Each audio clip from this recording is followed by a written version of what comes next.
can you do the carnivore diet if you've had bariatric surgery? I get that question at least 5 times a week here on YouTube. So I've put together a series for those of you that would like to go carnivore after having bariatric surgery of any kind. In today's video, I'm going to be sharing the full-length interview with Adrian Gledhill. She was a contestant on The Biggest Loser years ago and did really well on the show, but ended up gaining all of the weight back plus some. A few years later, she ended up getting bariatric surgery. She's now been carnivore for over 18 months, and she has a wealth of knowledge on the topic. I included pieces of this interview in my most recent video, Top 6 Tips for Starting Carnivore After Bariatric Surgery, but I wanted to release this interview in full because it was really good and it was so much fun to talk to Adrian. As always, be sure to hit that subscribe button for more carnivore diet related content. And if you ever have a specific question about your unique situation, please leave it in the comment section below. This entire video series came into being because I got questions about this topic, about bariatric surgery and doing carnivore. So I want to make sure that I am creating content that is helpful to you and that you want to watch. So always, please leave a comment, leave your questions in the comment section below. With that, let's jump into the full interview with Adrian Gledhill. This is Adrian Gledhill. Thank you for agreeing to this interview. Thanks for having me. So first off, can you tell me just your story, your journey of how you got to bariatric surgery in the first place? I'd been overweight my whole life. There's never a time where I wasn't overweight. And in high school, I did it off a little bit by joining a ton of sports. But the minute I went to college, I just bloomed up like 60 pounds my first year of college. So I just feel like this whole time I'm just struggling with weight. And I try different diets. I slim a few pounds off, but they always come right back. And so I'm pretty convinced there's something wrong with me, or I'm deficient in something. And I learned about the TV show The Biggest Loser, and I get on the show, and I was on season 3. And on the show, I actually had some success. I lost 66 pounds, but I went home and I gained 100. Like within a year, I gained 100 back. And I end up getting pregnant. And in the pregnancy, I end up getting up to 330 pounds, which is like 170 over my lowest ever weight. So I start doing my dieting again, and I lose 100 pounds all by myself. And then my weight starts going back up. So I've got this history of trying so hard, trying so many different things. I'm working out hard. I'm low calorie. I'm restricting. I plan my meals out. I try all the tricks. I try Weight Watchers, counting. I try so many things. And every single time within a few days of getting to a lower weight, my weight just starts going back up. And at one point, about 10 years ago now, I had enough. I was like, I think that there's something wrong with my body. And so I had gastric bypass. What surgery did you end up getting? So I had the gastric bypass where they turn your stomach into a little piece, and then they move the rest of the stomach over, and they attach the little piece of stomach down further on your intestine, bypassing a whole bunch of intestine. What kind of nutritional advice did you get before, during, or after your surgery process? So before, they kind of let me skip through the process. Usually it's at least 6 months, maybe a year long. This was 10 years ago. I see people are getting through it a lot quicker these days. But when I was doing it, it was 6 months to a year. But because I had lost 100 pounds before even stepping foot in their office, and because I had the experience on The Biggest Loser, they knew that I knew how to lose weight. So they kind of skipped me through things. They did give me some general advice. They said something, when you first have the surgery, right before it, you go on a liquid diet for 1 to 2 weeks, sometimes more, depending on how large your liver is. Mine was only a week of a liquid diet. And then after you have the surgery, because your stomach's healing, you have to do a liquid diet. After that, they tell you to eat 1 cup of food or less several times a day. So maybe like 5 times a day. And if you add it up, I want to say it was like 800 calories that we were aiming for of low fat. It was supposed to be high protein, but low fat foods with vegetables. And obviously, if you're low fat, you're going to be high carb. It's inevitable. And I was definitely shooting for low carb too, but until I became carnivore and learned about keto, I didn't realize like how many they add up. How much weight did you lose after the surgery? I start out at about 230 pounds and I get down to 165, which is just about the same area as high school and also Biggest Loser. But the minute I hit 165, I start going back up again. Okay. How long did it take you to get to 165? About 6 months. Okay. So I lost 65 pounds in 6 months. Wow, that's a lot of weight. So then it started to go up right after 6 months. How did you gain all the weight back eventually, or? I didn't. I ended up hovering in the 190s to 200 for the next 10 years. And the reason that it was a real struggle was a couple things. Number one, we didn't get to the root of my issue, which was A, eating foods that I can't moderate.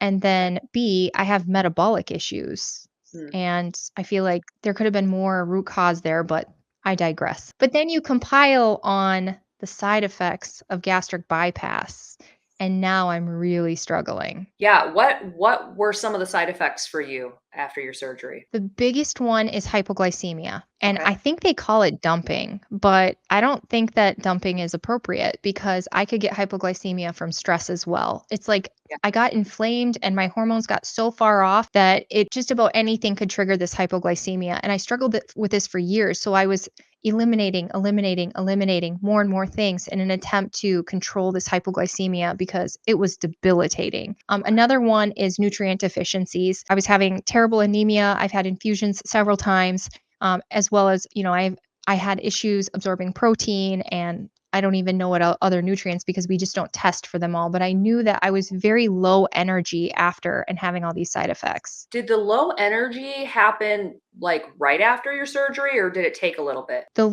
I've pretty much been low energy since the surgery. And part of it is that before I even had the surgery, I lost 100 pounds. And anybody who's been in this space now knows when you lose 100 pounds, your metabolism starts slowing down and going into preservation. And I Right. wish I would have known that then, that what I needed to do instead of having surgery was maybe some reverse dieting for a while. But instead, I had the surgery. And so Right. my metabolism going into the surgery was already suffering. Then I lose 65 more pounds and now my metabolism's just gone. I had been completely tracking everything. I'm very type A. I feel like we're sisters. I'm very You and type I A. are I'm both tracking, I'm type A. following all the rules, and I'm also half marathon training because I want to succeed. So I want to do everything I'm being told to do. I mean, if you're going to have surgery, you want to succeed. To me, this is For being sure. told this is the end of the road. If you have to succeed here or maybe nothing will ever work. And so I was following it and I stopped losing weight and immediately started gaining again. That has to be very frustrating. I mean, because you go through this surgery, and like you just said, it's marketed as okay, this is the last thing that you're ever going to have to do. When in reality, most people, after they get bariatric surgery, gain that weight back within 10 years. And for Mhm. you, I mean, it was much shorter than that. So that had to just be Yeah. incredibly, incredibly frustrating. How did you transition over to carnivore? Throughout the years, I started getting lower and lower and lower energy, and I started having other symptoms too. My mood was really bad. I was having mental health issues, the weight gain. I can't think of what the other things were, but I just wasn't feeling well. And so I transitioned into carnivore to feel better. I had been diagnosed with several autoimmune conditions, Hashimoto's, adrenal fatigue. I have a skin condition, lichen sclerosis, lichen sclerosis, long haulers. Several autoimmune conditions just started piling on. And so I came to carnivore to heal those. And I got so much more than healing. That's good. I'm glad you finally found something that can work. How long have you been carnivore now? A year and a half, January 2023. So like Okay, one yeah, month after because you. you're just like 1 month after me. Yep, okay. That's awesome. I wanted to take a moment to thank ButcherBox for sponsoring today's video. ButcherBox is a premium meat subscription service that is dedicated to delivering high-quality grass-fed, grass-finished beef, organic chicken, pork that's raised crate-free, and wild-caught seafood straight to your front door. ButcherBox prioritizes ethical sourcing and sustainability with the convenience of free shipping with every order. You can build a custom box and create the perfect mix of cuts for your lifestyle with over 25 cuts to choose from. And you can switch it up with every order. Or you can let ButcherBox curate a box for you. Every box is a chance to try something new along with some tried and true classics. If you'd like to try ButcherBox out for yourself, head to the link in the description. For the entire month of August, new customers will receive their choice of ground pork, ground chicken, or ground sirloin free with every single one of their boxes for a year. And if you order your first box between August 16th and August 19th, 2024, you get that deal plus $20 off each of your next 3 boxes, a total of $60 of savings. I love the convenience of ButcherBox. Having fresh, ethically sourced meat coming straight to my front door is awesome, especially because I'm super busy with the twins and full-time work and running a household. Thanks again to ButcherBox for sponsoring today's video. A lot of people that have had bariatric surgery are super, super curious about carnivore, but there's a few unique considerations that they need to take into account. So I asked my audience to let me know what their specific questions are, since you have been through this process and a year and a half on carnivore after having the bariatric surgery. So I'm going to run through a few of those now, if you don't mind. The first ones are a lot of questions about issues with protein consumption after surgery. Trouble getting enough protein, trouble digesting protein. So what is your experience with protein after bariatric surgery? When I first started carnivore, so this was 9 years after having surgery. I was still struggling with eggs and beef and all the proteins. They would stick to the sides of my stomach. It would get clogged. It hurt so bad. I always knew that animal proteins were important, but I really didn't like them because they didn't go down very easily. So I would gear more towards plants and more towards plant proteins. So switching to carnivore was a transition, and it did hurt at first, and it was very difficult at first. And I'd also like to add a layer here. I wasn't feeling well either. I was having food reactions, but I just continued on. What I had to do for me, which isn't going to work for everyone, was I started adding melted butter to everything. It helped move things through my digestive system. It's not going to work for some people who have a lot of acid reflux because that melted butter, or if you have any gallbladder issues, that's going to be difficult. But you could have more of a room temperature fat to help move things through. That's what I would suggest, is try to keep it soft and lubed. We had discussed, I think it's very important to chew your food and maybe even take sips of water. I know that we're not supposed to drink while we're eating, but a couple of sips might help things through a little bit while you're building that stomach acid. After time, you will build stomach acid. And I believe that you will, because I have, and that's coming from a person who had severe gut issues. I never took any gut digests, but some people do. If you had the sleeve, you might want to consider like an ox bile. A good resource for different digestion is Judy Cho. She sells quite a few, and if you're confused about which ones, you could always do a consult with her team. Yeah, she's awesome. That is a very good point. I had a few questions from people asking about protein powders. What are your thoughts on using protein powders to try to get more protein? I think you have to do what you have to do. And I would steer more towards the beef proteins than the whey proteins, just because I think that the profile is a bit more nutrient dense. But the problem is, if you've had gastric bypass, that it may cause you to have dumping syndrome or hypoglycemia, because it just goes into your digestion too quick and your body doesn't know what to do with it. And so you may have a hyperinsulin response and it might not make you feel that good. So I personally cannot really do those. But what you could do maybe is mix the protein powder with eggs, make protein pancakes, make a protein bread with the eggs. That's smart. That's a really good tip. Yeah. Any way that you can get it. Because the thing with any kind of powder, anytime it's processed down to that, it just hits your bloodstream so quick. So quick. Because what really is powdered in nature? You know, if we were our hunter-gatherer ancestors going out into, what are they going to get that's powdered? Nothing. So our body's kind of confused, I think, when we use that. But if it's your only option and you can find a way to consume it where it's not just, causing any negative symptoms, yeah, definitely. I think that's totally okay. Another thing you could do is there are beef, chicken, several different animal powders from several companies. One is Carnivore Crisp. They have powders, and you could mix that with your eggs. You could mix that with your ground beef. You could mix those powdered animal proteins with your food, making a sauce maybe even. Another thing I do is eat pemmican. I personally am kind of lazy, so I just eat the carnivore bar.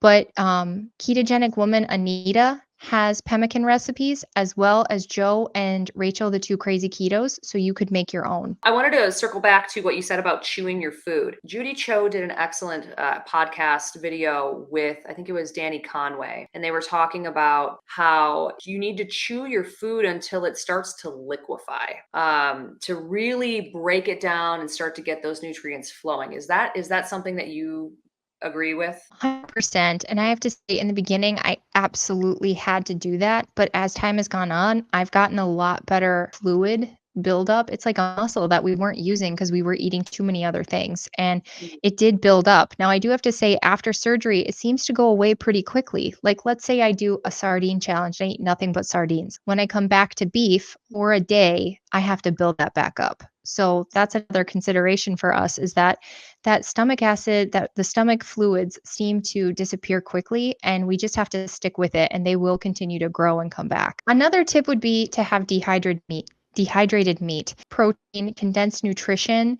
and we just don't have as much room in our stomach. So, although some people steer away from the dehydrated foods, it's kind of a good tool for us. And I I would love suggest making your own, because Yeah. the ones that we buy in the stores have so many additives, often sugar and MSG and things weird that aren't optimal. Another tip would be to make soups. Maybe it's egg drop soup. Maybe it's hamburger soup. Maybe you're adding protein powder in there.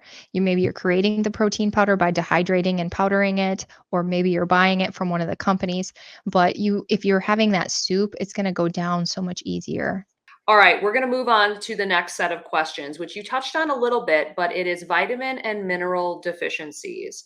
This is a huge issue for anybody that has experienced or gone through a bariatric surgery, because just your stomach is so much smaller and there's not as much room there for your body to take the nutrients out of the food in the first place. Plus, it's only in there for a little bit and it moves on.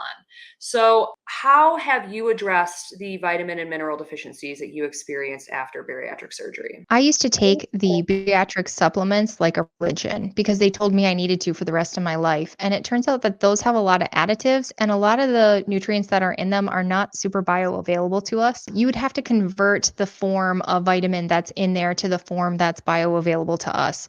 So Right. instead, now I just eat meat. It's just so much more bioavailable. There was a time too where I added desiccated organs. You can get some from Heart and Soil. There's quite a few companies. Just, whole food. It's way more bioavailable nutrition. Now, because in my case, I'm skipping some of my intestine, I'm just going to keep having issues with this. And sometimes I get like a vitamin infusion. And you go through your doctor, obviously, for that. I do. But I know that the best thing that I can do is be eating things that have the most bioavailable nutrients, which is meat. For sure. Yeah, I don't think there's any shame in taking nutrient supplements, uh, at all. I mean, even if you haven't had a surgery, I think you have to figure out what works best for you. And there's certain cases where you absolutely have to. And I don't think you have to take them forever necessarily, as you've shown. I mean, you're getting a lot of your vitamins and minerals from the meat that you're consuming, but sometimes, that's just not enough when you don't have a full intact digestive system. It's just the reality of it. So I hate when I hear people talk about, oh, I can't take supplements. It's like, well, some people absolutely need to, you know. It's a whole different It's ball game. definitely good to get that boost when you need it. And I Mhm. can say I am absolutely absorbing more nutrients because I have more energy, I have more brain power. And another thing that I didn't say was, since going carnivore, my hypoglycemia has been completely gone. I understand that meat can turn into gluconeogenesis, it can turn into sugar, but the way that it doesn't affect the insulin the same way Right. that any carbs did. And so my hypoglycemia is completely gone. That's amazing, because that was a huge struggle for you.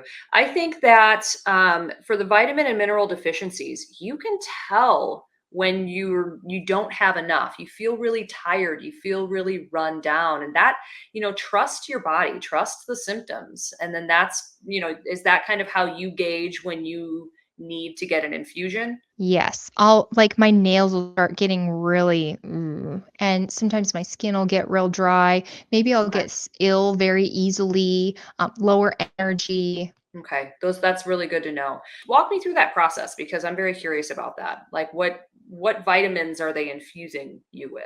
Well, I would say once or twice a year, I would get the Myers cocktail. It seems Okay. to be just a smorgasbord of wonderfulness. And then I know I get my iron tested and I get my ferritin tested. Okay. And if those get really low, then I'll get iron infusions. And there's different times though, depending on the gut health and the diet, where maybe you would need it more. But for me, that's how it's been so far. On the carnivore diet, that's kind of your cadence so far. Yes. I've Cool. had it one time since being on the carnivore diet. I'd also like to add in there again the context that I do have autoimmune conditions and that Right. affects this as well. And I feel like if you didn't have those autoimmune, you may be able to get by without that even after surgery. Let's move on to a question that I get a ton, and that is acid reflux issues. How have you dealt with that? What tips do you have for everybody?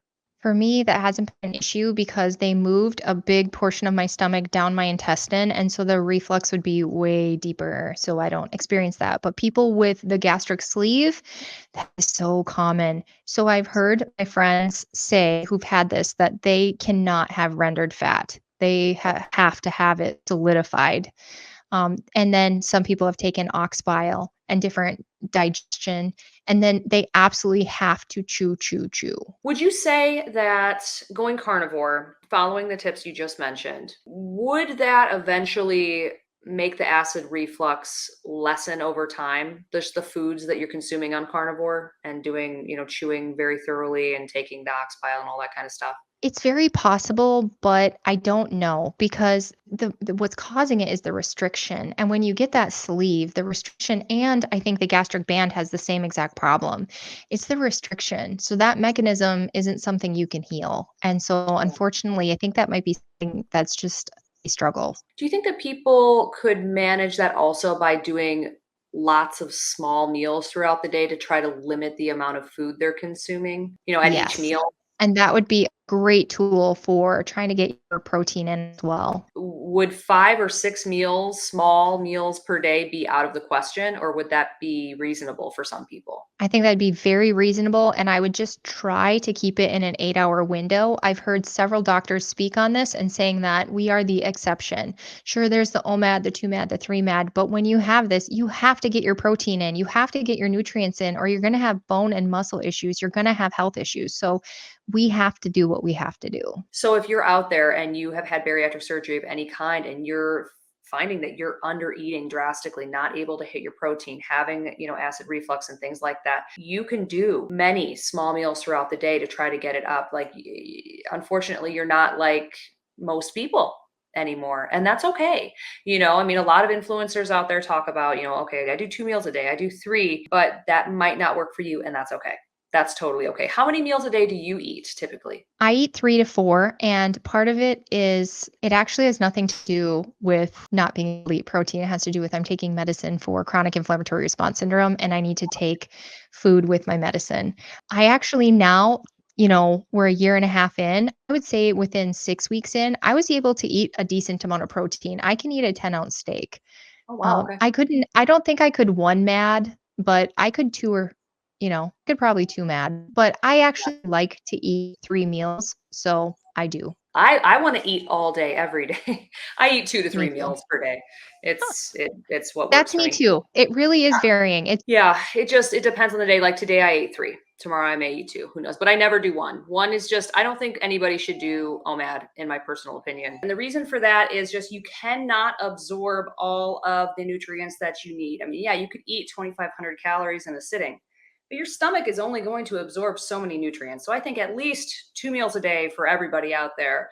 If you've had any kind of bariatric surgery, you could go up to 5, 6, 7 meals per day. You have to figure out what works best for your body. and you really gotta build a relationship with your body too. You had a surgery, your body almost maybe doesn't trust you and is gonna be quick to maybe go into preservation mode because you've altered your anatomy. I do know that if I could have found carnivore first, I wouldn't have had it, but it's okay. It's part of the journey, and we can still heal, we can still be nourished, we can still eat meat. Next question is a fun one.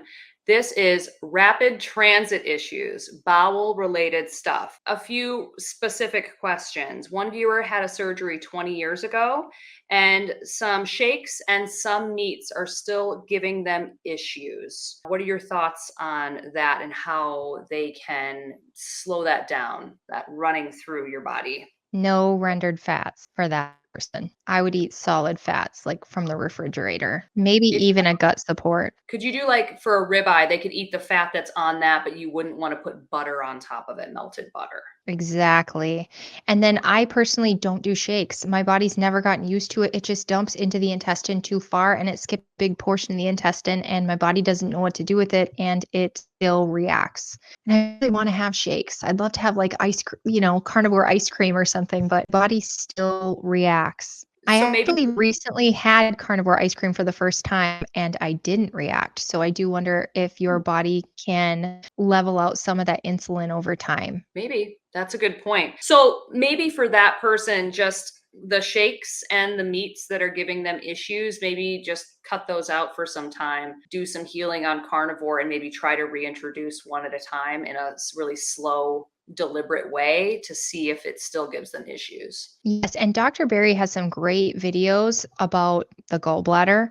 And Mhm. he said that, it's a muscle that we weren't using. And so it can just take some time for that gallbladder fluid to build back up. So in the meantime, you'd want to stick with solid fats. And what about for people that don't have a gallbladder? I would watch the Dr. Berry videos. Yeah, I right. think that he suggests some great gut supports, and I believe he says the same thing to watch the rendered fats. They just can go through so quickly. I think even if you didn't have these digestive mechanisms inside you, that it can be an issue for a lot of people. I think also building up a tolerance for the fat. A little bit at a time, very slowly allows your body to adapt. I honestly have no issues with rendered fat anymore, and I definitely did for the first 3 weeks. I actually think my transition was a bit longer. It was more like 5 weeks, but if I'm gonna be honest, I was delighted because I had been constipated for years. Yeah, going in the opposite direction would be nice. Yeah. I love that. One other question related to the rapid transit issue. One viewer was concerned because after the surgery, it seems like fat is just like running straight through her. So her question is she retaining enough fat for the diet to work right and for her to have enough energy? She knows that ketones will eventually hype her up a little bit from doing keto in the past. But what are your thoughts on that? Because we are getting like fat is the fuel, protein is the building blocks when you're not consuming any carbs. So what are your thoughts on that? I think it's gonna be fine. Fats don't actually have many nutrients in them. It's more energy, so you're getting your nutrients from your meat. There are a lot of people who thrive on a higher protein, lower fat diet. I think you're gonna be fine. Final question that I got from the viewers was, have you had any issues with oxalates? Luckily, I haven't had, I had bigger issues before carnivore. I had stones and sludge in my gallbladder, and I haven't had a single issue since going carnivore. I feel very fortunate about that because I know a lot of times as you ease up, then your body can finally process things. And it hasn't been an issue for me. I've had some skin things where, let's say, I eat some sugar-free, no non-sweetened dark chocolate, it'll come out my face. That's the only thing I've had, so I just cut that back out and then I'm good, and I feel very fortunate about that because there's been years of vegetable eating, heavy vegetable eating, because that was my primary food ever Right. since The Biggest Loser, and so I feel really fortunate that it's been processing very well. And if anybody is interested in learning about oxalates, this book right here, "Toxic Superfoods" by Sally Norton, and this is the one you wanna read. The thing with oxalates is it's so confusing. It has a plethora of weird and kind of vague symptoms, and you don't really know what's going on. And then when you start to lower your oxalates, then your body can start to process the ones that are stored in your body. So you can actually see an increase in oxalates because it's pushing them all out. So yeah, it's super confusing.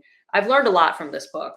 A lot, a lot, a lot. So I know for people that have had bariatric surgery, easing into carnivore is really helpful just because if you're eating really high oxalate foods like dark chocolate, spinach, almonds, almond milk, things like that.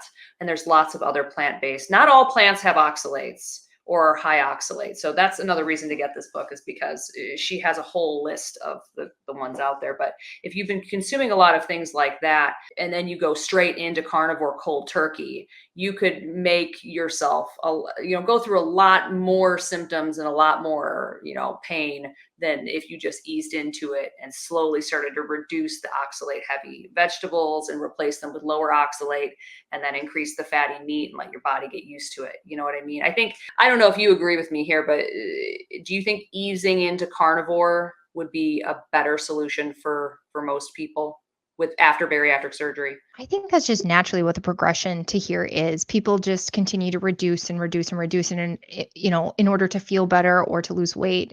I think it's just the natural progression. I mean, how long did it take you to transition over to carnivore? Because you were keto, right? And then went into carnivore? I was very low glycemic vegetable because I was trying to manage that hypoglycemia. So I was very low, like green beans and lettuce type thing, and then chicken. Okay. And so I had to get rid of the lettuce and the green beans.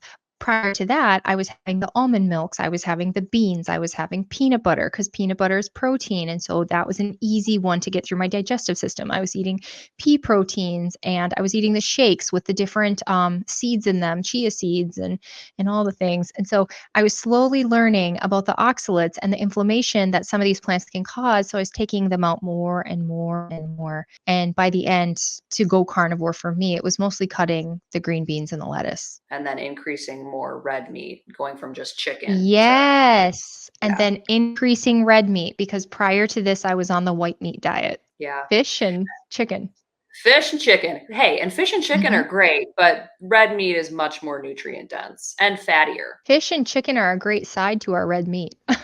Yes, for sure. I'm gonna have a giant ribeye with a side of tuna or fish or salmon or whatever. If people are really looking for a nutrient dense food, a superfood is truly sardines. And it's a very easy food for us to eat because they are basically already cooked. They are cooked and they just kind of mush right in your mouth. And Yeah. the nutrients in them are super bioavailable. Instead of taking those calcium pills, I would eat the sardines with skin and bones because it has the most nutrient dense calcium that you could possibly get. Plus, those omegas will help your digestive system, your mood, everything. Skip the vitamins, the bariatric vitamins, and eat sardines. There you go. And a ton of protein in sardines too. They pack a punch Mhm. in just one little can. You could probably incorporate just a can a day too if you didn't want to do a sardine fast, and that would take care of a lot of it, a lot of your You vitamin and didn't get mineral. this question, but in the bariatric groups, I see people say, "Oh, I had this mechanism. It helped me restrict my eating. It satiated me. I wasn't able to overeat, and now I have stretched out." I don't think we ever stretch out, but we do get those leptin hormones back messed up. Some of the hormones get off again. So Yes. you could there's a lot of carnivore resets, whether that's just eating beef, or beef, butter, bacon, and eggs, or eating a sardine challenge. There's ways to reset your hunger cues that are super great in the carnivore diet. In the groups, we see a lot of times people saying that they want to reset, and people will say, go back to the liquid diet, go back to the liquid diet. You could. And if you're going to do that, I would stick with a beef protein, not the jellos and the premier protein shakes that are full of soy and fillers and Yeah. just nastiness. I would go back to either a beef shake, or I would do a sardine challenge, or I would do like a beef, butter, bacon, and eggs. More foods is going to reset your hunger cues. Well, and foods that actually have nutrients that are bioavailable to you. Hmm. Yeah, that's a huge thing. Would you recommend bone broth during a liquid reset? Absolutely. I think bone broth is great. And my only hesitancy there, again, is us just having issues with things dumping into our intestine. Yeah. So we just have to watch it. And another thing I always think of when I think of bone broth is the histamines. And so I would do more of an instant pot bone broth versus a slow cook, just Okay. because you're going to have less reaction. One thing, we talked about adding the meals but we really want to stick to meals. We were taught kind of in surgery that it's okay to basically graze, and grazing is going to cause weight gain. Grazing is going to be bad for your digestion. Grazing is going to be bad for your insulin. You want to try to eat meals. So even if you're doing 5 or 6 meals per day, time them out in that 8 to 10 hour window and stick to them. Yes. Do your Cool. best to really fill up the best you can. And that will improve with time too on carnivore, I think. Give yourself some grace, give Really. yourself some time. Yes, that definitely improves. Well, Adrian, this has been just amazing, a wealth of knowledge that you have. Thank you so much for sharing your knowledge on this topic, and I think this is going to help a lot of people. Thanks so much for having me. Adrian was amazing to talk to. Be sure to subscribe to her YouTube channel. I'll put that in the description, along with the Lioness Lifestyle Show. That just became its own YouTube channel. I'm going to put a link to my 6 tips for starting the carnivore diet after bariatric surgery video. And I'm also going to share a link to one of my latest videos right here. There's also a link to my new second channel, Jenny Minich, etc. If you're into behind the scenes vlog style content, be sure to subscribe over there and sign up for notifications. And with that, I'll see you in the next video.